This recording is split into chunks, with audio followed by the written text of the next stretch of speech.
누가복음 12장 35절에서 48절까지의 말씀입니다. 허리에 띠를 띠고 등불을 켜고 서 있으라. 너희는 마치 그 주인이 혼인집에서 돌아와 문을 두드리면 곧 열어주려고 기다리는 사람과 같이 되라. 주인이 와서 깨어있는 것을 보면 그 종들은 복이 있으리로다.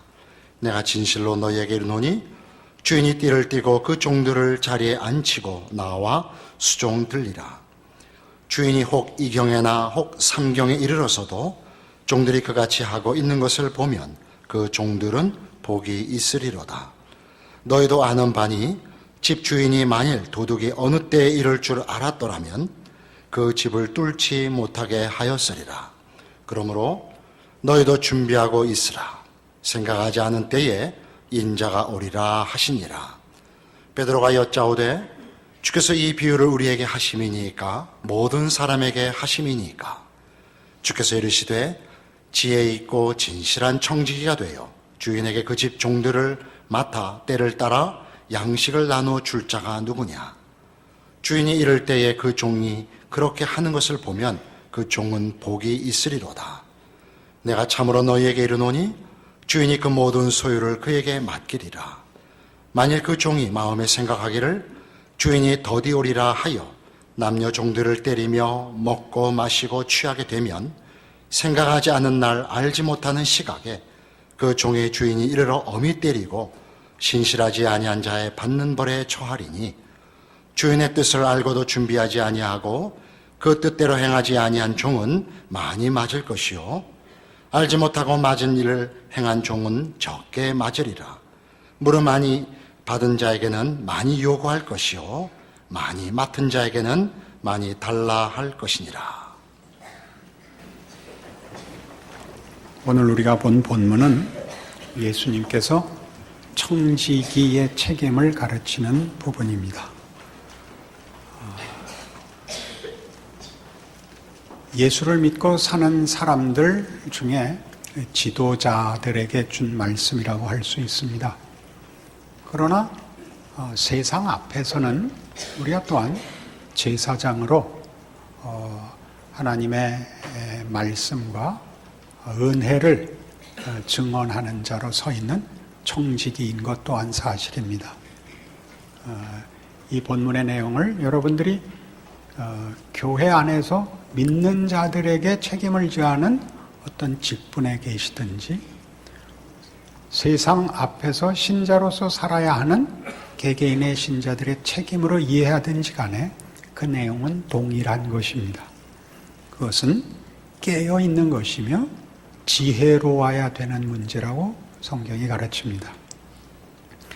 깨어있다는 것은 40절에 보듯이 준비하고 있어야 되는 것이요 42절에 보듯이 지혜 있고 진실해야 하는 문제와 연결되어 있습니다. 우리가 성경을 읽으면서 늘 조심해야 되는 것은 성경에 나오는 권면들이 혹은 교훈들이 그 표현 자체로 세상에서도 가치 있는 것들이기 때문에 성경에서 그 단어들을 혹은 그 설명들을 할 때 그것이 어떤 더 깊은 내용을 사실은 설명하는 것인지를 놓칠 수 있다는 사실입니다. 오늘도 그렇습니다. 깨어있다, 다른 말로 준비하고 있어야 한다라는 것은 어찌 보면 대단히 쉬운 것일 수 있습니다. 그것은 시험을 준비하듯이 앞에 있을 어떤 일들을 약속하고 있거나 알고 있으면 누구나 가지는 마음의 자세일 수밖에 없습니다. 겨울이 오는데 준비하지 않을 수 없고 봄에 씨를 뿌려야 하는데 준비하지 않을 사람은 없습니다. 그건 너무나 당연한 이해일 수 있습니다. 그러나 여기 깨어있고 준비하는 이 문제는 우리 모두가 알 것 같으면서도 이렇게 주님께서 친히 가르쳐야 했듯이 더 깊은 내용을 우리에게 소개합니다. 골로새서 3장으로 가겠습니다.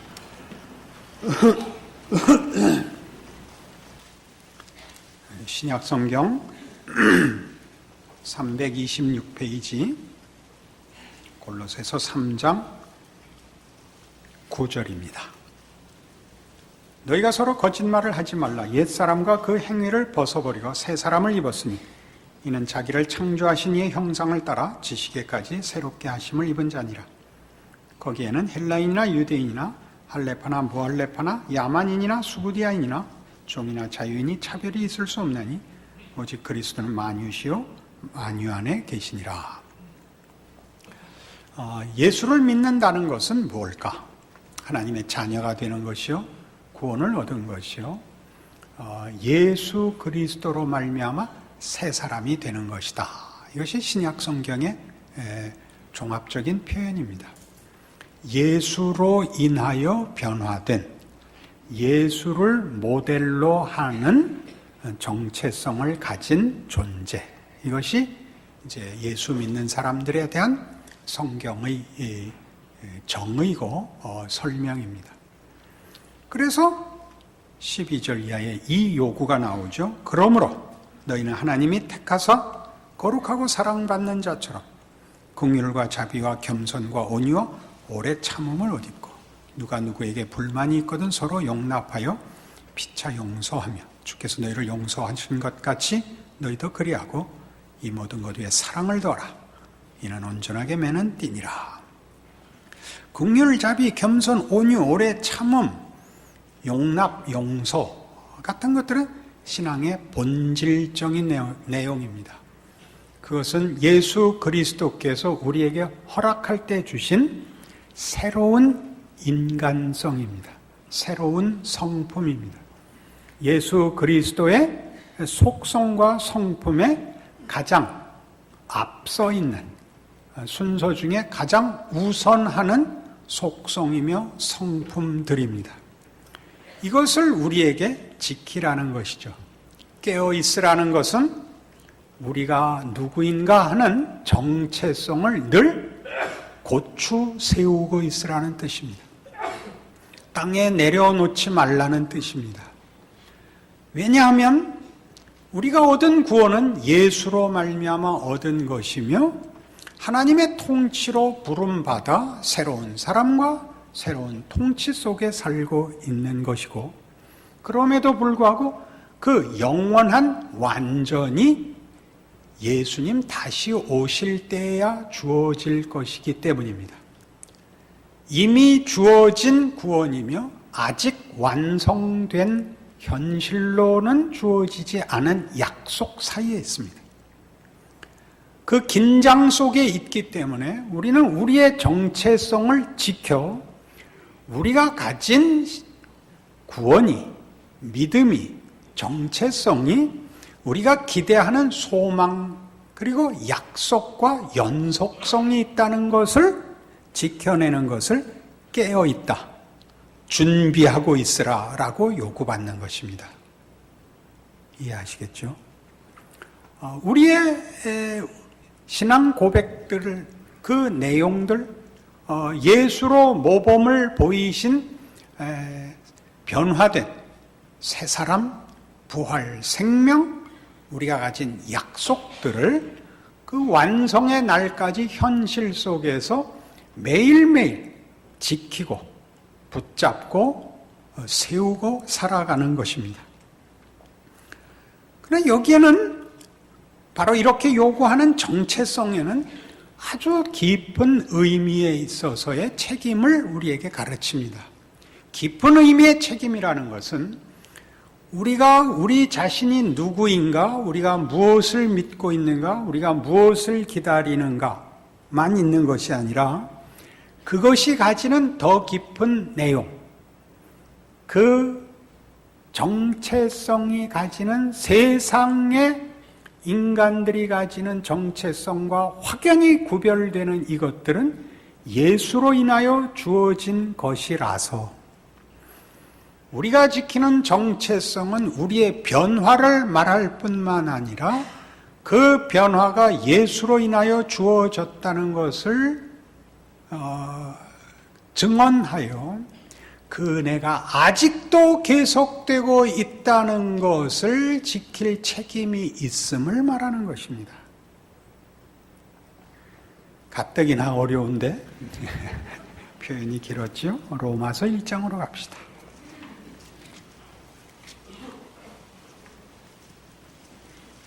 신약성경 238페이지에 로마서 1장 16절에 복음에 관한 정의가 나옵니다. 내가 복음을 부끄러워하지 아니하노니 이 복음은 모든 믿는 자에게 구원을 주시는 하나님의 능력이 됨이라. 먼저는 유대인에게요, 그리고 헬라인에게로다. 복음은 구원을 주시는 하나님의 능력. 그러니까 복음의 정의에서 놀라운 것은 이것이 하나님의 능력이라는 사실입니다. 인간이 만들어낼 수 없는 것, 은혜에 속한 것, 그리고 하나님의 영광에 속한 것, 우리가 해낼 수 없는 것, 우리가 상상하는 것보다 더 큰 것, 이것이 하나님의 능력이라는 이 표현 속에 가진 뜻입니다. 우리는 우리의 신앙 현실 속에서 우리의 정체성을 지키는 일에 사실은 매일 곤란을 느낍니다. 우리가 믿고 우리가 스스로 고백한 것임에도 불구하고 우리의 신앙을 지키는 일은 사실 만만치 않습니다. 요즘 우리가 한국 사회 속에서 교회가 이런저런 일로 비난을 받고 있는 것 현실인데, 세상이 그러기 전에 신자들, 건강한 정상적인 신자들이라면 누구나 자기 신앙에 만족하는 이가 없는 것도 사실입니다. 우리를 괴롭히는 것은 남이 나보고 예수 믿는다는 사람이 왜 그 꼴이야? 라는 비난에 앞서서 스스로가 내가 예수를 믿는데 열심히 살고 더 거룩하고 싶은데 왜 안 되나? 이것이 큰 사실은 고민거리인 것이 사실입니다. 그러나 이 정체성에서 성경이 우리에게 하고 싶은 얘기는 이것을 다만 책임으로 우리가 져야 할 짐일 뿐만 아니라 그것이 우리의 정체성을 확인시켜 준다는 것이죠. 우리가 긍휼과 자비와 온유와 겸손과 오래 참음과 용서라는 이 정체성을 지켜야 한다는 것이 복음이 무엇이냐라는 데 대하여 우리의 생각을 매일 새롭게 하며 우리의 부족함에도 불구하고 우리의 정체성을 지킬 힘을 준다는 것이죠. 우리가 우리 자신에 대해서 사실 얼마나 겁이 많이 납니까? 우리가 우리의 그 정체성을 지키는 일이 얼마나 어려우냐 하면 저도 그래 봤고 열심히 신앙생활 하려는 이들이 늘 겪는 일 시험 중에 하나로 이 정도로 믿을 바에는 교회를 잠시 떠나서 일정 수준이 된 다음에 돌아오자, 이런 생각을 한 번씩 해보곤 합니다. 안 해본 사람들은 표정에 뚜렷이 나타나는군요. 어떻게 그런 일을 이렇게 마음에 우리가 신앙인이라면 적어도 이 정도는 돼야 된다라는 어떤 자기 기준이 있고 그 기준에 늘 자기가 부족하니까 이런 모습으로 신앙인이라고 불리우고 교회에 나가는 것이 위선인 것 같이 하나님 앞에 너무 부끄러워서 잠시 쉬었다가 어느 수준이 되면 돌아오고 싶습니다. 우리의 이 생각의 모순은 뭐냐면 교회 안에서 채워질 수 없는 것이 사회에서 채워져서 교회로 돌아올 수 있다고 생각하는 것이 정말로 모순된 생각인데도 자책감이 너무 커서 그 시험에 넘어간다는 사실이죠.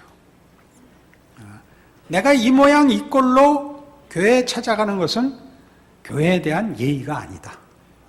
목사님 볼 면목이 없다. 이 뒷부분은 굉장히 저는 즐기는 부분인데 그러나 그게 우리를 속이는 겁니다. 우리의 정체성은 윤리와 도덕이 아닙니다. 윤리성과 도덕성을 갖고 있지만 은혜 위에 서 있습니다. 예수의 부르심입니다. 한 인격이 한 인격을 부를 때는 사실은 절대적인 외적 잣대가 없습니다. 공부를 얼마나 잘해야 되느냐, 키가 얼마나 커야 되느냐 라는 그런 잣대가 없습니다. 그것은 한 인격이 가지는 묘한 특권입니다. 난 이 사람이 좋다, 이 사람이 마음에 든다, 이런 것은 대단히 사적인 것입니다. 이것이 혼란을 자아내도록 여러분에게 표현하는 것이 아니라, 한 인격이 한 인격을 부를 때는 사실은 만족스러운 것 외에 불만스러운 것도 감수하고 부르는 법입니다. 성경이 말하는 구원은 죄인인 우리를 사랑하신 하나님이 그 아들을 보내어 우리를 부르셨다는 데 있습니다. 우리는 부족한 자들입니다.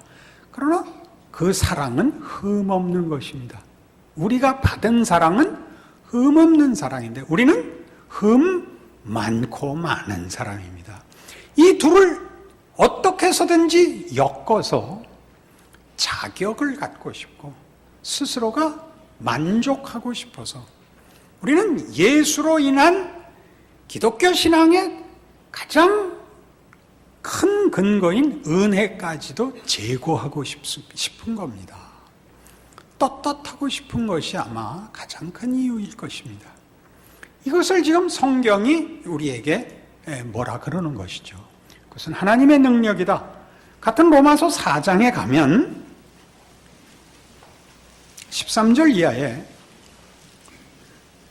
신약에 등장한 예수 그리스도로 말미암는 구원이 어떻게 구약에서부터 이미 선포되고 약속되어 이렇게 실현되었느냐 하는 얘기를 아브라함으로부터 출발합니다. 13절, 아브라함이나 그 후손에게 세상의 상속자가 되리라고 하신 언약은 율법으로 말미암은 것이 아니요 오직 믿음의 의로 말미암은 것이니라. 만일 율법에 속한 자들이 상속자이면 믿음은 헛것이 되고 약속은 파기되었느니라. 율법은 진노를 이루게 하나니 율법이 없는 곳에는 범법도 없느니라. 그러므로 상속자가 되는 그것이 은혜에 속하기 위하여 믿음으로 되나니 이는 그 약속을 그 모든 후손에게 굳게 하려 하심이라. 율법에 속한 자에게뿐만 아니라 아브라함의 믿음에 속한 자에게도 그러하니 아브라함은 우리 모든 사람의 조상이라. 아브라함을 부르실 때 믿음으로 불렀다는 거죠. 믿음이란 원인과 결과의 법칙이 아닌 법칙을 지칭하는 것입니다. 원인이 없이 주어지는 결과, 다른 단어로 은혜이지요. 그러니까 아브라함이 우리의 조상이 됐다는 뜻은 혈연 관계에서 그와 우리가 연결이 되는 것이 아니라 아브라함을 하나님이 그의 백성으로 부르신 방법으로 우리를 불렀다는 의미에서 아브라함은 우리 모두의 조상입니다. 이 하나님의 구원이 은혜에 속해 있다는 것을 성경이 우리에게 요구하는 신자된 정체성을 연결하여 우리에게 용서와 사랑을 요구한다는 것이 책임일 뿐만 아니라 은혜 아래 있음을 증언하는 일로 부름받았다는 걸 안다면 우리가 교회에 오는 것보다 더 큰 하나님의 자녀로서의 책임은 없는 것입니다. 야, 적고를 하고 어떻게 교회 가냐? 세상이 받을 수 없는 자를 교회는 받는다 라고 인정하고 오셔야죠. 와서 큰 소리 치면 안 되죠. 눈에 힘 주면 안 되고. 세상 사람들을 향하여서도 우리의 정체성이 어떤 의미를 가지느냐 하면 이것은 은혜에 속한 것이다. 하나님께서 우리를 구원하셨듯이 세상 모두를 은혜 아래 열어놓고 있는 기간이다.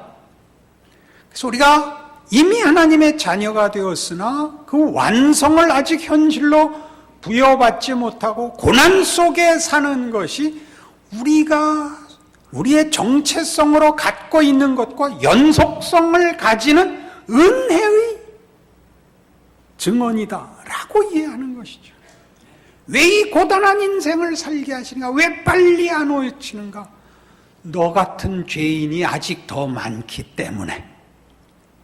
내가 하나님을 하나님에게 빨리 예수의 재림을, 심판을 요구하는 것을 안 들어주시는 이유는 하나님이 구원의 문을 더 넓히시고 더 오래 기다리시기 때문에, 그래서 우리의 고통과 우리의 실패에도 불구하고 하나님이 은혜를 연장하고 계시다는 것이 신자의 충성에서와 함께 신자의 실패에서도 드러나는 기독교 신앙의 핵심된 내용들이 되는 것입니다.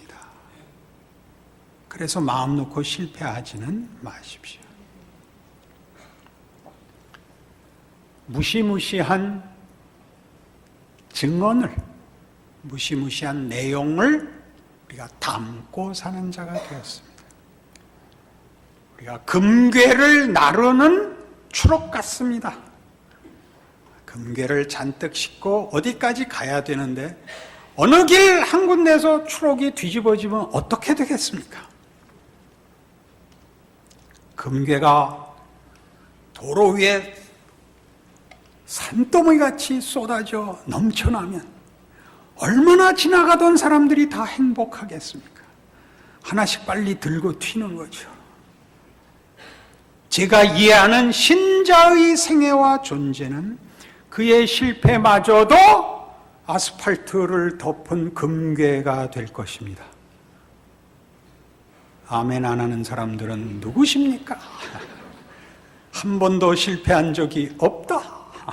내 추록은 금괴가 아니다.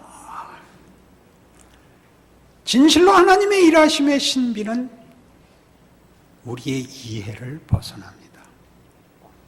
그 은혜의 무한함은 모든 불가능을 몰아내는 은혜입니다. 불가능과 절망의 어떤 여지도 없다라고 하는 것이 한 신자가 자기 생애에서 배우는 책임있고 영광된 신자로서의 정체성을 지키는 일이요, 그 실패에서도 드러나는 하나님의 신비입니다. 이 문제는 그런데 바로 이런 깊은 내용을 지혜와 연결할 것을 요구합니다. 분별하라고 하죠. 왜 그럴까요? 에베소서 5장에 가면 그 이해를 위한 성경에 이런 가르침이 있습니다.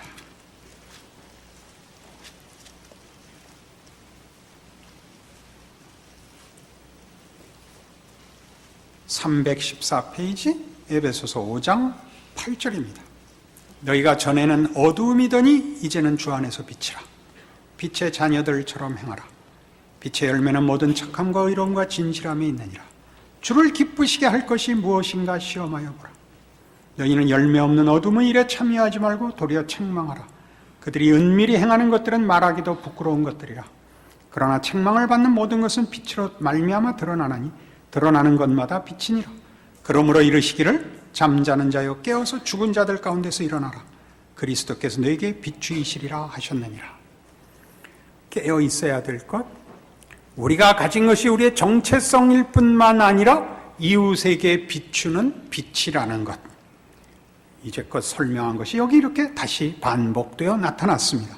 그리고 여기에 이제 지혜를 이렇게 덧붙입니다. 15절. 그런즉 너희가 어떻게 행할지를 자세히 주의하여 지혜 없는 자같이 하지 말고 오직 지혜 있는 자같이 하여 세월을 아끼라. 때가 악하니라. 세월을 아끼라. 이것이 지혜의 가장 중요한 그 목적입니다. 분별을 가져야 할 이유입니다. 세월을 아끼라. 때가 악하니라. 세월을 아끼고 때가 악하기 때문에 우리는 지혜로워야 합니다. 17절 이하 좀 더 보죠. 그러므로 어리석은 자가 되지 말고 오직 주의 뜻이 무엇인가 이해하라. 술 취하지 말라. 이는 방탕한 것이니 오직 성령으로 충만함을 받으라. 어떤 분별이 필요할까요? 주께서 언제 오실지 모릅니다.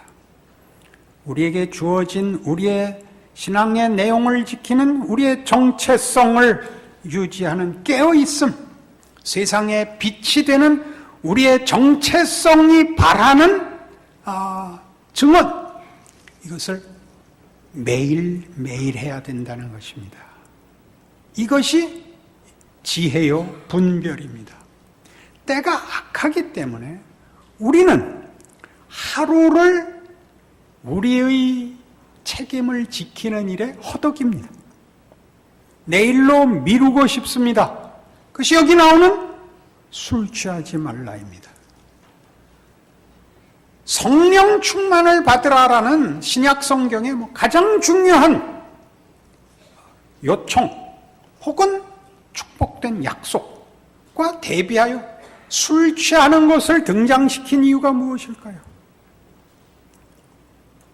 성령 충만이라는 것은 모든 신자가 바라고 원하는 그런 축복이요, 소원이요, 무슨 수를 써서라도 이 축복만은 꼭 받아야 될 영광된 경험이라고 할 수 있습니다. 그러나 여기 얘기하는 술 취함과 비교된 본문에서의 얘기는 그런 식의 이해와 사뭇 다릅니다. 이제껏 다룬 것은 다 깨어있음에 관한 것입니다. 분별에 관한 것입니다. 술에 취하면 깨어있는 것도 안 되고 분별도 없습니다. 술에 취한 것은 여기서 의식이 없는 상태입니다. 해보셔서 잘 아시겠지만 술을 먹으면 필름이 끊깁니다. 분별이 없어집니다. 용기가 없어서 술 먹고 처갓집에 쳐들어가 발길로 문을 차고 딸을 달라고 해서 얻었다. 이런 무용담이 여기저기에서 떠돌아다니지만 그거는 담대해진 것이 아니라 평소에 분별로는 할 수 없었던 것을 술을 먹어서 한번 돌아버린 거죠. 자기가 뭘 했는지 모르죠.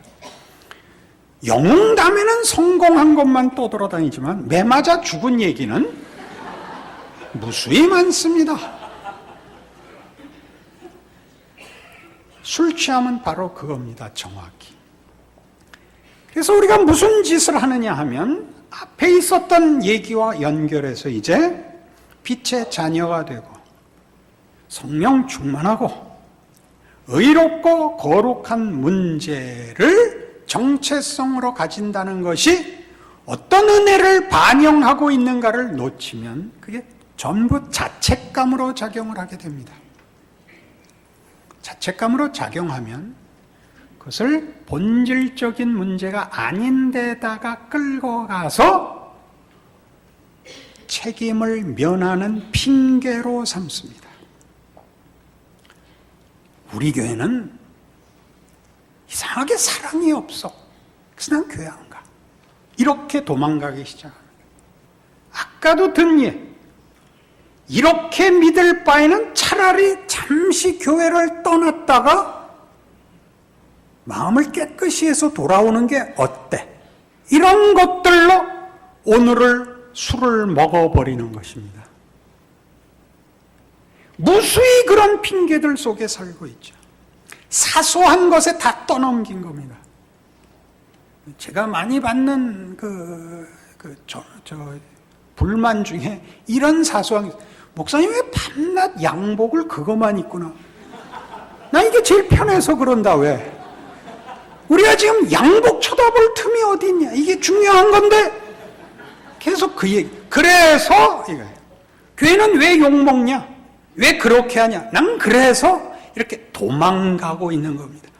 한 잔 술에 서름을 뭐죠 그 다음에? 타서 마셔도 마음은 뭐죠? 고향 하늘을 달려갑니다. 고향 하늘을 달려갑니다. 그러니까 맨 핑계 대고 마음은 세상을 향해 날아갑니다. 결국은 이리 잡혀가서 하루를 신자로서 울며 정체성을 지킬 책임을 핑계대게 됩니다.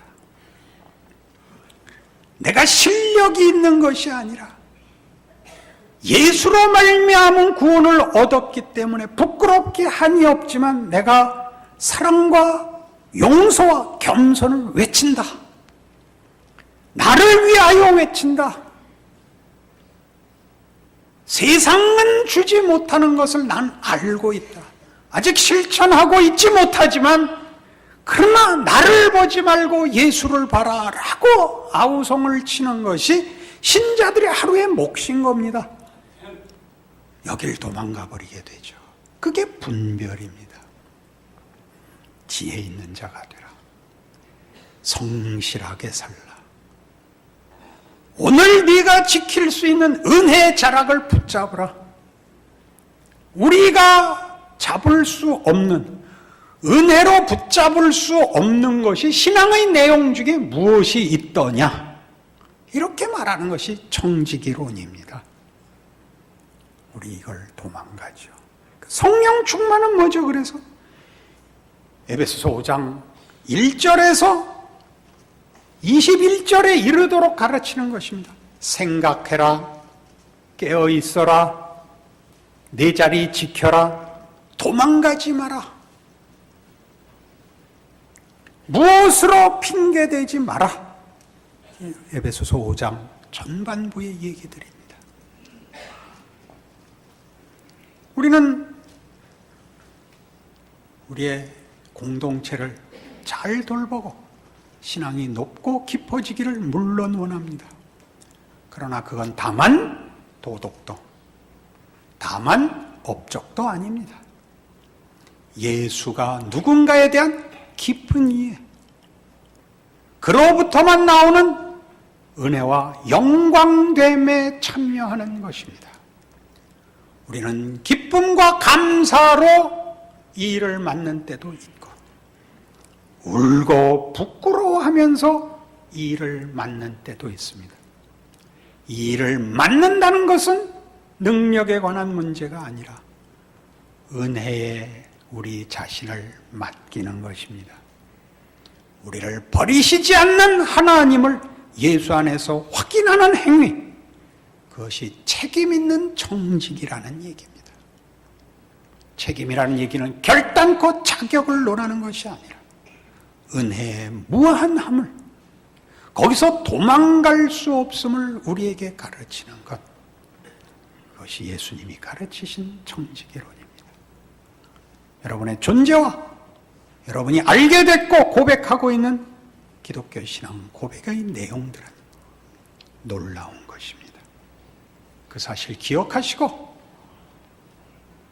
깨어 있으시고 성실하시고 승리하시고 울고 웃고 위대하게 살아가시는 여러분의 신자된 인생이 되기를 바랍니다.